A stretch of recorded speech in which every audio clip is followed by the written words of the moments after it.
Halo Sobat Nuday, ketemu lagi bareng Pak Bejo dalam acara Nuday Talks. Nah, pada pertemuan kali ini saya kembali nih, gue ditemenin lagi sama teman SMA. Kalau kemarin kan di episode sebelumnya sempat ditemenin sama yang namanya penulis Kak Gina ya. Nah sekarang di depan saya udah ada teman SMA saya dulu. Nah ini ada namanya Kak Wanda. Yo, ini namanya Kak Wanda nih. Itu dada-dada dulu ke sono. Oh, harus dada-dada ya? Iya harus dada-dada biar kelihatan warm gitu di depan Oh, orang oke. gitu. Nah ini jadi buat sobat Nuday semua, Kak Wanda ini adalah lulusan psikologi nih. Nah dulu masuk psikologi itu emang udah niat nih awalnya masuk psikologi atau pilihannya kecemplung? Enggak sih, enggak kecemplung sebenarnya ya. Nah, Gue manggil Bejo atau Pak Bejo oh, nih. betul. Nggak cocok. Kayak agak gimana gitu Iya, ya. nggak cocok emang. Oke, jadi waktu itu masuk psikologi itu karena berawal dari suka dengerin curhat. Suka dengerin curhat. Iya, jadi suka dengerin curhat waktu zaman SMA, terus tiba-tiba masuk deh psikologi. Dan itu jadi pilihan pertamanya setelah kan ada banyak tuh jurusan. Iya, iya itu jadi pilihan pertama gue. Jadi pertama kali masuk Uh-uh. itu langsung milih psikologi, di bawahnya kedokteran. Selalu seperti itu. Kenapa kedokteran? Karena orang tua minta di kedokteran kan. Sorry gue potong. Hubungannya kedokteran dengan psikologi apa? Karena kalau kedokteran itu permintaan orang tua, kalau psikologi itu Oh, kemauan kemauan gue. sendiri. Nah, Oh, itu. dan Jadi kemauan sendiri itu harus ada di atas karena nanti kan gue gitu. yang akan jalanin gitu. Oh, mantep nih tuh. Makanya sobat muda semuanya. Jadi masuk ke jurusan kuliah ataupun apa gitu itu juga harus ada will-nya gitu ya. Mau masuk jurusannya kalau dulu SMA SM masuk SMA pilihan itu orang tua sendiri atau nggak terima di negeri? karena karena nyebrang doang sih sebenarnya. Ah, Jadi nyebrang doang nggak jauh-jauh, ya udah akhirnya di SMA itu.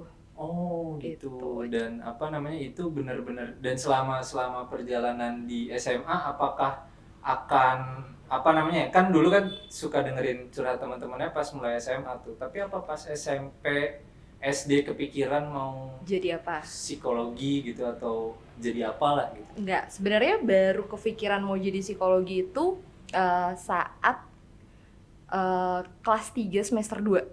Kelas 3 semester 2. Oh, berarti Baru, ya? baru. Jadi sebelumnya itu mau ambil kedokteran. Jadi dari Oh. SD, SMP sampai SMA kelas 2 naik ke kelas 3 itu sebenarnya pikiran oh ya udahlah kedokteran aja gitu karena orang tua udah kalau jadi dokter tuh gini udah banyak udah lah. ada mappingnya lah ya. Udah ada kita mapping dari gimana. orang tua. Terus udah ada contoh di depan juga. Nah, itu udah dari Oh, situ. tetangga. Iya, tetangga udah ada contoh di depan kan. Iya. Nah, dari situ orang tua udah banyak ngasih masukan, tapi kok pas masuk ke semester 2 kayak oh, kayaknya nggak yakin nih dengan kedokteran. Pertama otak pasti nggak nyampe. Oh iya. Ya tahu lah ya otak nggak nyampe. Terus yang berikutnya kebanyakan bercanda kan hidup gue bercanda mulu kan nggak ada yang sebercanda serius. itu hidup lah Iya, nah terus yang berikutnya kayaknya bukan di sini nih, bukan di kedokteran nih sebenarnya dunia gue. Nah itu mulai ada perdebatan di diri sendiri, terus mulai cari banyak referensi, baca-baca, ngobrol dengan banyak orang, arahan kerjanya nanti seperti apa. Terus akhirnya di semester 2 itu sempet ngobrol sama kakak aku tuh sempet nanya emang sebenarnya sekarang tuh lagi suka apa sih, pertanyaan yang mendasar sebenarnya sekarang lagi suka apa sih. Di situ aku cuma bilang seneng banget nih denger cerita orang-orang, denger cerita orang-orang itu ya oke, coba mapping beberapa jurusan yang memang itu kamu banget. Itu dari kakakku. Terus mapping beberapa, waktu itu muncul psikologi, terus sempet muncul IT. Kan ngobrol sama orang-orang. Iya. Kaitannya dengan IT waktu itu. Muncul IT itu karena ada masukan kedepannya kita akan lebih banyak dengan perkembangan teknologi, ya kan? Iya. Perkembangan teknologi. Jadi waktu itu ada, setelah di filter beberapa, ada psikologi, IT dan kedokteran. Kedokteran tetap ya karena kemauan orang tua. Nah, terus masuklah kita waktu itu ada apa sih? SMPTN ya? Iya, zaman kita dulu ada SMPTN yang ujian bareng sama orang-orang itu ya. Iya, ujian orang-orang sama yang nilai rapot ya. Yang rapot dulu zaman kita ada nggak sih? PMDK. PMDK ya? PMDK.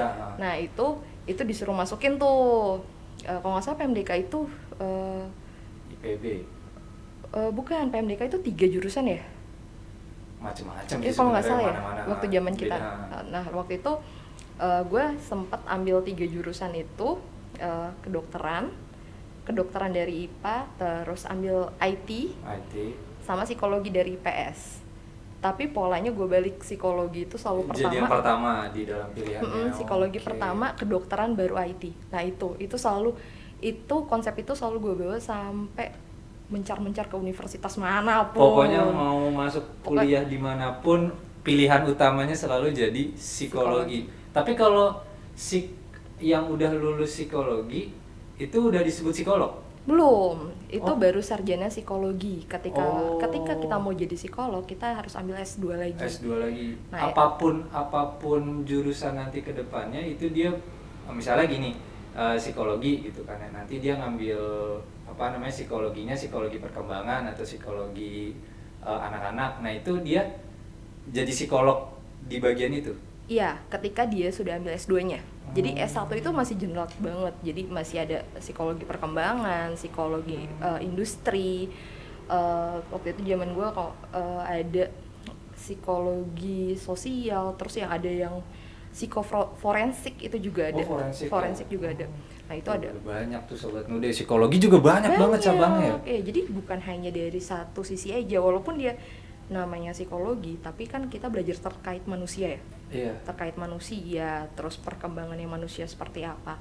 Nah, itu semuanya ada bagiannya masing-masing gitu. Kayak perkembangan psikologi bukan perkembangan, namanya psikologi klinis. Klinis sendiri itu ada klinis dewasa, ada klinis anak-anak.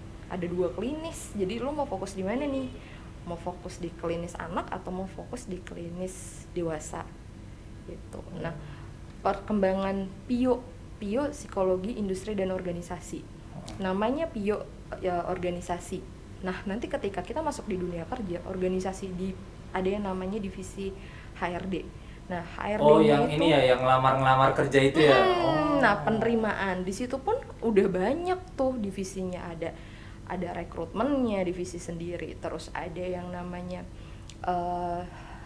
untuk SDM-nya, ada kombennya. Komben apa tuh? Buat benefit. Oke. Nah, itu pun ada di situ, juga ada terkait legalnya juga. Jangan salah loh, anak psikologi sekarang ketika dia masuk ke perusahaan, mau nggak mau harus dia akan belajar hukum lagi juga. Gitu tuh Sobat Nude. Jadi walaupun udah sampai kerja, jadi tetap maksudnya gini, ada ilmu primernya, ada ilmu sekundernya juga yang mesti pelajarin ya tuh. Jadi nggak hanya nggak mentang-mentang kita jadi HRD nih atau kita jadi apa gitu kan, kerjaannya ke depan itu kita hanya semata-mata itu aja ya gitu. Iya. Jadi perkembangan ilmunya pun terus berkembang. Ya. Nah, ini udah sampai dunia kerja, tapi kita nggak pernah tahu nih dulu Kak Wanda ini sebenarnya nih dari kecil cita-citanya apa sih? Cita-cita kayaknya berubah-berubah deh.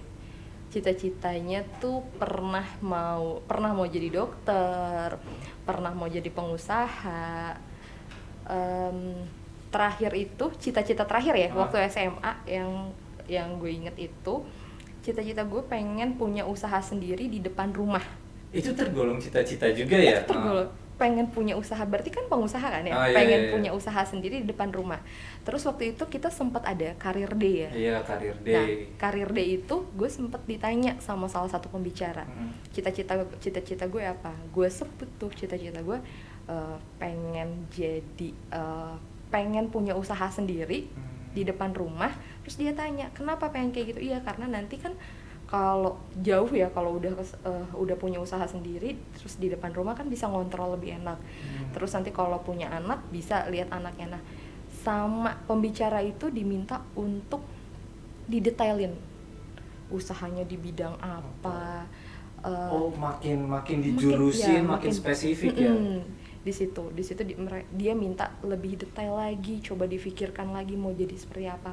Sampai akhirnya masuk ke dunia psikologi. Sebenarnya masih pengen punya cita-cita itu, pengen punya praktek sendiri. Goals tertinggi setelah itu pengen punya usaha itu sendiri. Pengen punya praktek sendiri, konseling, waktu itu sempet kayak di sekolah-sekolah ya, konseling ya. Gitu. Itu konseling sendiri, terima. Karena sebenarnya ya di Indonesia sendiri ketika kita ketemu sama psikolog pasti langsung ngomong gila lu ya. Iya, suka ada pasti anggapan. Dan sorry, kalau di sekolah kalau misalnya udah masuk ruang BK atau BP bermasalah ya. Tanda kutip yang selalu seperti itu udah jadi apa ya? Kok bisa gitu gitu? Padahal enggak kan? Seperti itu. Dulu saya pernah punya pengalaman jadi guru BK ya. Sebenarnya justru anak-anak karena ada labeling yang bermasalah, anak nakal, anak ini, anak itu, anak ini.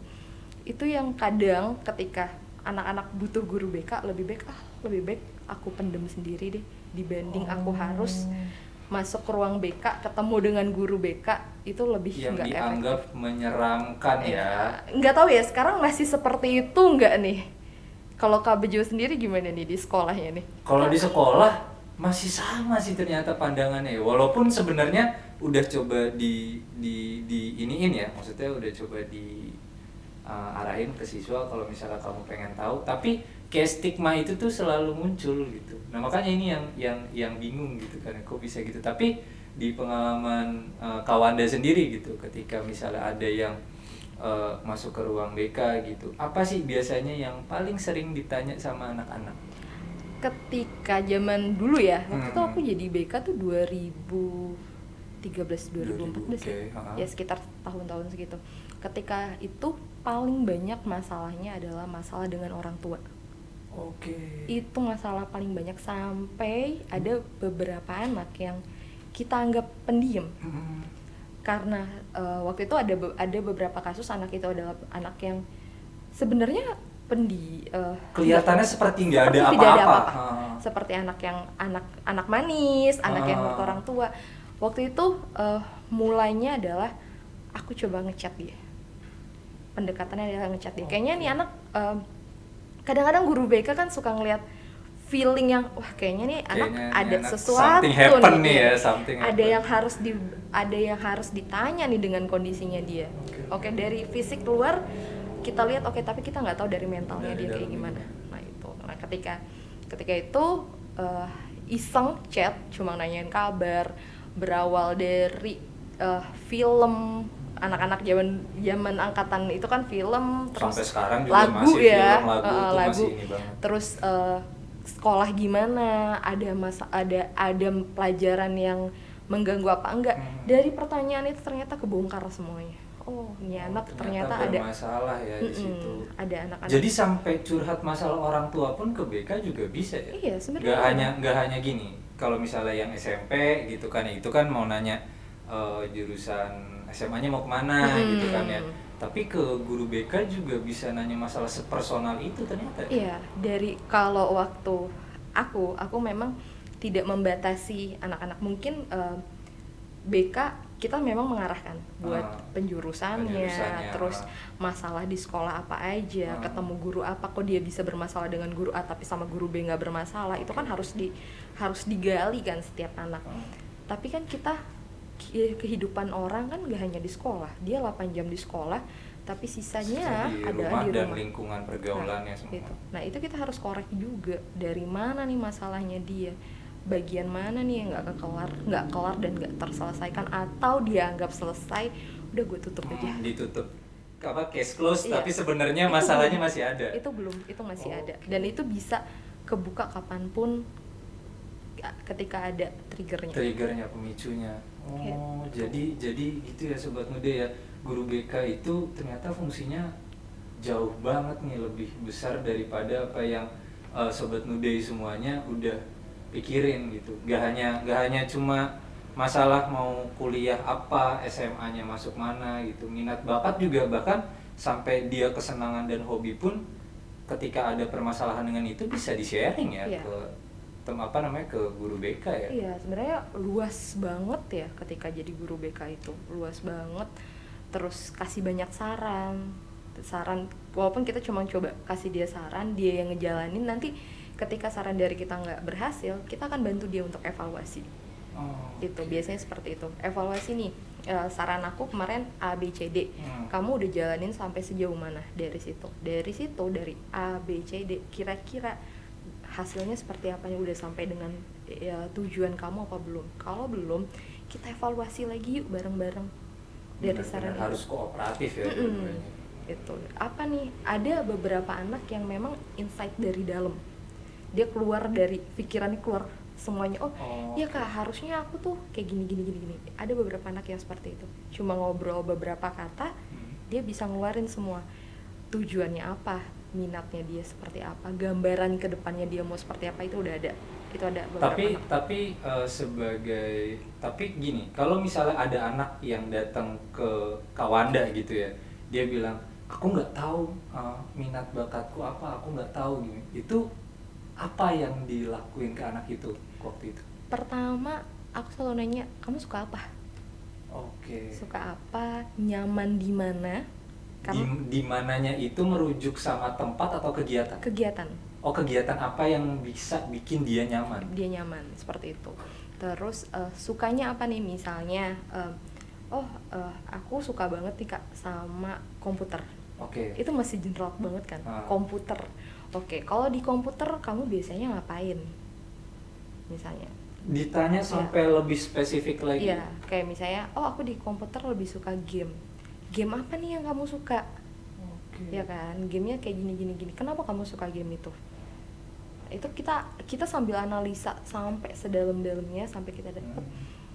Coba kamu ke IT misalnya, kamu coba. Kalau misalnya yang mau dari SMP ke SMA, coba masuk ke multimedia atau enggak SMK yang programming atau TKJ. Kalau kuliah ya jurusan IT. Ya. Kayak misalnya kan IT pun sebenarnya luas banget. Itu. Nah, itu yang harus kita analisa dari awal, harus kita coba ini udah sejauh mana. Misalnya dia bilang aku suka game. Nah, dari game itu apa yang udah pernah kamu lakukan dengan game itu? Game itu apa sesuatu yang udah kamu capai dari game itu? Atau ada beberapa anak yang pengalaman di dunia kerja pun, ada beberapa anak yang dari SMP dia sudah suka teknologi, dia masuk ke SMK programming, dan sekarang punya karir yang cemerlang. Itu dalam artian mereka bisa jadi bikin software. Karena jadi gini, apapun sesuatu yang kita senangi saat itu bisa jadi sebenarnya minat kita ya. Iya. Dan itu bisa berubah-berubah. Bisa. Karena tergantung lingkungan kita. Lingkungan, masukan-masukan. Kayak aku berubah kan. Tadi soalnya awalnya pengen apa gitu. Sekarang ada di sini, dan kenapa ada di sini ya? Ya karena aku nyaman ngejalanin semuanya, ngerasa enjoy, terus masih dengan keadaan yang suka mendengarkan orang lain. Ada masalah apa di dunia pekerjaan, masalahnya dia di mana, masalah dengan, kalau dunia pekerjaan kan lebih banyak ke user ya, atau ke atasan ya, lebih banyak seperti itu. Nah, itu bagian itu ternyata itu loh bagian yang saya suka, yang disuka.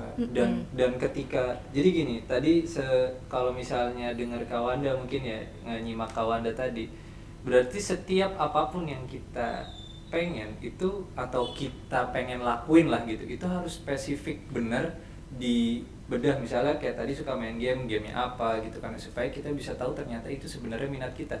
Iya, seperti itu. Oke. Jadi kita nggak bisa langsung, oh gue suka komputer, udah sebatas komputer aja nggak bisa, karena bisa. masih luas dunia komputer itu masih luas. Belajarin satu-satu, cek dulu satu-satu, oh suka di bagian ini apa enggak, suka di bagian hardware-nya kah atau software-nya kah. Di software-nya software-nya ada lebih banyak lagi malah. Mau ke programmingnya kah atau bagian boxing-nya aja. Terus programmingnya juga masih banyak cabangnya lagi, bisa aja website dan yang lain-lain. Nah itu makanya emang penting banget ya, artinya apa, ketika kita punya sesuatu kita rinci ya, ditulis di kertas gitu kali ya gitu. Bahkan waktu SMA dan kuliah ada beberapa dosen yang selalu bilang gini, apa cita-cita kamu, apa tujuan kamu, kamu tempel di cermin. Di cermin, oke. Kenapa kayak gitu? Karena dia akan meresap di otak kamu tanpa kamu sadarin. Alam bawah sadar kamu, kan manusia ada yang namanya alam bawah sadar ya. Alam bawah sadar apa tuh? Akan merujuk ke sana. Itu. Jadi ketika ada alam sadar kita, alam ini bawah sadar nih, kita sadar nih. Nah kan secara nggak sadar kita ke remind sendiri ya, iya. karena kita bercermin, kita ngelihat tadi itu gitu. Nah itu, kayak misalnya, oh nanti aku mau masuk SMP favorit di Tangsel, ya kan? Itu kan satu tujuan. Nanti masuk SMA favorit di Tangsel, ya. Pasti dong punya langkah-langkahnya. Iya. Minggu ini aku mau melakukan A, catat itu A itu apa aja, tempel. Tanpa kita sadarin, badan kita akan bergerak seperti itu. Dan itu juga yang mengingatkan kita nih, mengingatkan ketika reminder kita ketika kita mulai males, mulai lupa sama itu tujuan. fluktuasi mental dan emosional dia ya gitu. Pas lagi ngaco, oh iya, gue punya tujuan itu tuh. Tujuan itu tuh yang harus gue dapet kayak gitu. Jadi salah satu caranya untuk ngingetin kita sama apa nanti goalsnya, tujuannya, atau minat kita tuh mau dibawa kemana, itu bisa salah satu caranya dengan nempel itu gitu ya. Walaupun kan cowok kadang-kadang suka jarang ngaca ya. Gitu. Di tempat-tempat yang sering dilihat. Oh, kalau misalnya jadi wallpaper HP gitu? Boleh. Boleh. Bahkan di kantor ya, kalau di teman-teman di kantorku tuh di wallpaper HP-nya tuh selalu ada tulisan goals. Goals-nya apa? Kalau kita kan di perusahaan ada yang namanya KPI ya. Di situ ada beberapa dan itu ada goals-nya. Dan biasanya biar lebih detail diberikan waktu tenggat tertentu supaya goals itu dianggap berhasil atau enggak? Ya, seperti itu. Kayak misalnya tadi mau masuk SMA favorit di Tangsel. Yang pertama adalah misalnya dapat nilai, sekarang masih ada matematika ya? Masih. Kirain udah nggak ada matematika. Pasti masih ada matematika. Misalnya dapat nilai matematika minimal di atas KKM ya. KKM sekarang kan 75 nih di sini, berarti misalnya 80 lah. 80 di minggu pertama atau di bulan pertama atau di semester pertama kali ya. Itu. Nah, itu adalah tujuan, itu adalah goals-nya dia buat dapat nilai matematika. Setelah itu IPA, misalnya dia mau masuk SMA favorit, nilai IPA-nya minimal di semester pertama misalnya 90. Ya, langsung itu kan, di set up targetnya. Itu udah mulai detail kan. Nanti dari situ balik ke berikutnya lagi, biar dapat nilai matematika 80 apa aja harus ngapain. Ibaratnya distruktur betul-betul secara spesifik. Ya, benar itu lagi. Dicek satu-satu. Dan ketika misalnya kita gagal nih dengan goals yang tadi itu, gimana cara kita ngevaluasi diri kita? Nah, pertama kan pasti kita sudah melakukan banyak cara nih. Setiap misalnya dari pertama, di sini masih ada ulangan. Masih. Oh, kirain udah nggak ada. Kirain di zaman kita doang ya ada ulangan. Terus itu mah ada diulang-ulang. Namanya juga ulangan. Ulangan ya, diulang. Namanya juga ulangan. Nah, dari ulangan, misalnya kita lihat dari nilai ulangan kita. Yang pertama, KKM-nya 75. 75. Nah. Ternyata ulangan pertama kita 70. Kita evaluasi nih. Kita apa nih, dari kan setiap ulangan tuh bab per bab kan. Iya.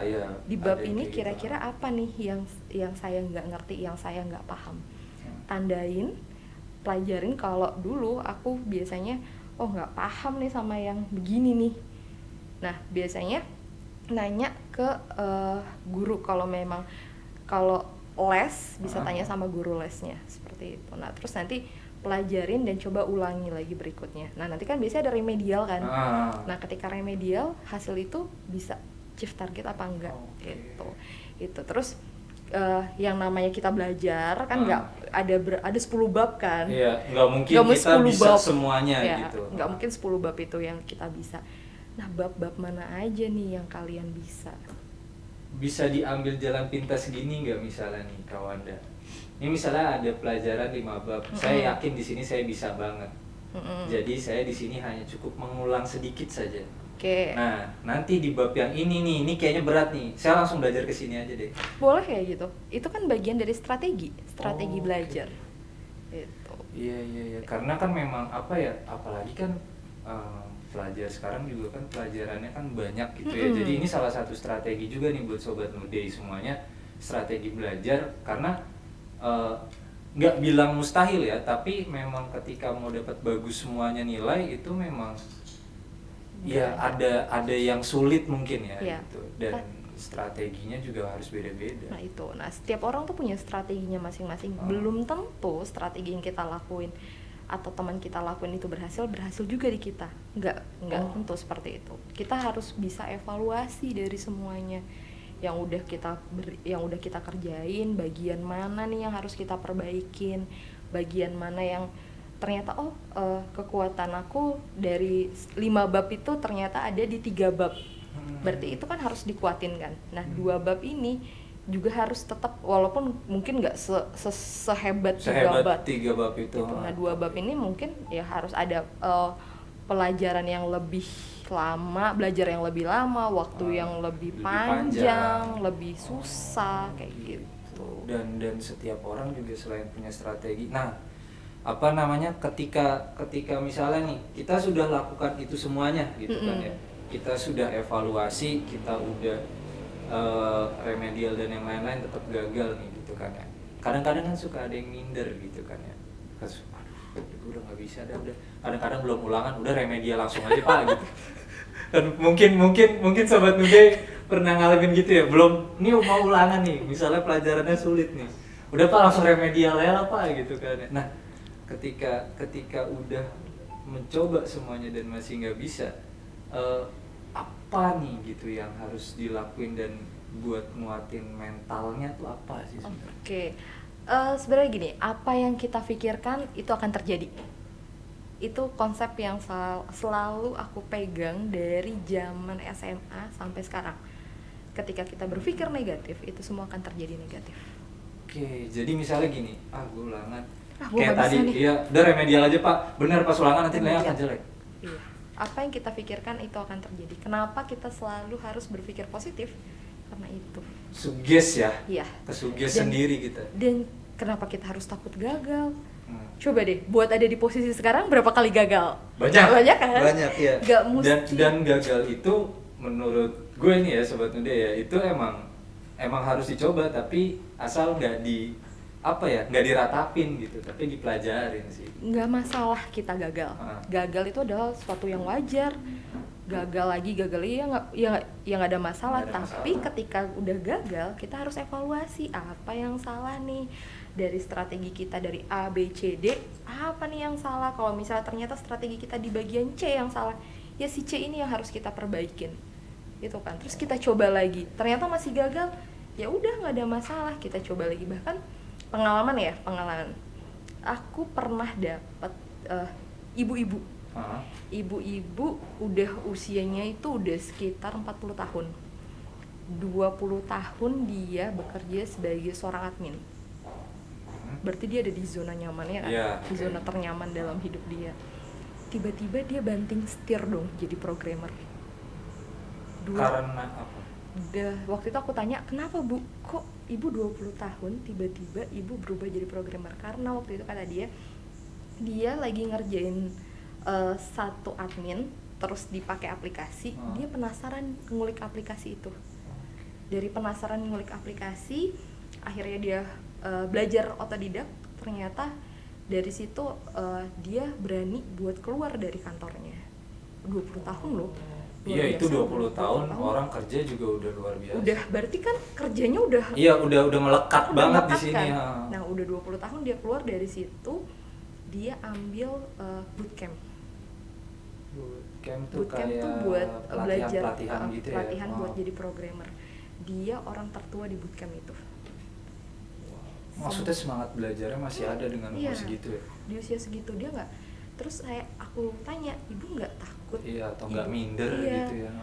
Dengan pembelajaran yang ya kata dia begadang-begadang, ada project yang harus dikerjakan dengan gitu. usia dia yang udah lumayan ya, waktu itu usia sekitar 40 tahun. Usia 40 tahun harus begadang, nyelesain ini, tapi dia bisa nyelesain itu semua. Terus dia ngomong sama saya waktu itu, saya udah melamar di berbagai perusahaan, saya selalu gagal, saya nggak pernah diterima dalam perusahaan itu. Terus saya tanya, kenapa Bu seperti itu? Saya nggak tahu, apa mungkin saya yang punya kualitas terlalu tinggi, ekspektasi dia terlalu tinggi, sedangkan ketika saya sebutkan ekspektasi itu, perusahaan takut justru meng-hire saya. Itu berarti akhirnya dia jujur kan, apa yang bikin dia, apa yang udah dia kerjakan, terus apa yang bikin dia gagal dan lain-lainnya, itu kayak gitu. Sampai akhirnya waktu itu saya discuss sama user developernya, saya cerita terkait ibu ini. User developernya akhirnya mau mempekerjakan si ibu. Tes, belum kerja, dia baru ngetes. Oke Mbak, orang ini jadi kalau mau kerja dites dulu ya? Tes dulu. Iya. Oke, orang ini gue terima, gue mau coba tes codingannya sebagus apa sih kayak gitu. Akhirnya user itu coba buat ngetes. Pas dicoba ternyata hasilnya lumayan. 40 tahun untuk ukuran umur segitu tahun, gitu ya. 40 tahun yang belum pernah belajar coding sama sekali, baru belajar coding 6 bulan ke belakang. Di usia 40 tahun tuh sobat muda. Dia mau belajar kan. Akhirnya ketika kita bikin satu aplikasi yang simple banget. Walaupun ternyata aplikasi itu masih banyak bugs-nya, masih banyak masalahnya yang harus diperbaiki lah ya. Tapi ibu itu mau ngerjain itu. Waktu itu biasanya normalnya ya developer senior itu ngerjain aplikasi itu, bikin aplikasi itu dari 0 sampai jadi itu sekitar 1,5 jam. Tapi ibu itu butuh 8 jam ya. Kita nggak masalah lah. Kita tahu dia anak baru dalam dunia itu gitu. Oke. Nah, setelah dicoba dari 8 jam aplikasinya bisa berjalan dengan beberapa bugs yang harus diperbaikin. Terus si user ini ngejelasin ke ibu itu, ibu punya masalah, aplikasinya begini ibu gini. Nah, terus kita discuss sama si user, ibu ini nggak bisa kita lanjut. Karena kan dunia pekerjaan nggak seperti itu, harus putarannya harus cepat ya. Ibu ini nggak bisa kita lanjut, tapi mungkin kita bisa bantu buat ke perusahaan lainnya. Jadi waktu itu ada kenalan HR lagi, ku kirim ke sana, ternyata dia cocok sama yang di sana. Terus aku tanya, ibu kok bisa ngerjain aplikasi itu? Iya, waktu bapak yang user itu jelasin, saya coba praktek sendiri di rumah.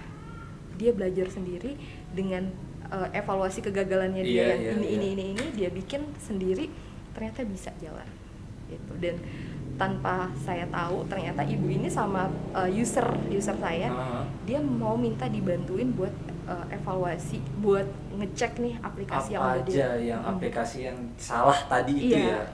Itu di umur, maksudnya gini, di usia 40 yang dimana orang-orang udah settle, udah nyaman dengan tempat dan ruang kerjanya masing-masing, dia coba. Admin itu beda sama programmer. Nanti mungkin sobat muda semuanya bisa browsing kali ya, admin itu dan programmer itu adalah dunia yang beda banget, dan dia harus pelajarin di usia 40 tahun, hampir 40 apa udah lebih? lebih lah Iya. kayaknya. Artinya kan punya semangat belajar ya kalau kayak gitu, dan mereka berstrategi. Jadi gitu Sobat Nude, apa namanya ya? Belajar itu nggak harus Nggak kenal kenal umur. umur. Dari interview ibu itu ya, Ah. aku malu loh sama diri. Iya, yang kadang-kadang kita udah baru dapat permasalahan baru juga. Ya iyalah gitu kan ya, apalagi Gini sih gitu. banget Ah. sih, cobaan apa lagi? Iya. Yang sementara kalau ngelihat mentalnya tuh ibu gokil sih. Itu ibu-ibu gokil Itu banget. luar biasa loh ya. Ah. Dia belajar database, dia bikin aplikasi, dan ada beberapa aplikasi yang baru saat itu ada aplikasi yang baru masuk Indo dan nggak semua orang bisa. Itu Dan dia ternyata udah dia bisa bisa itu. walaupun cuma sedikit ya. Iya. User itu menghargai dia walaupun bisa sedikit, dia menghargai banget. Iya, Dia mau belajar dan itu, dia emang- mau ngulik itu. Ternyata sekarang setelah kan kita kadang-kadang masih suka berhubungan ya. Sekarang dia jago di aplikasi, di bahasa pemrograman itu.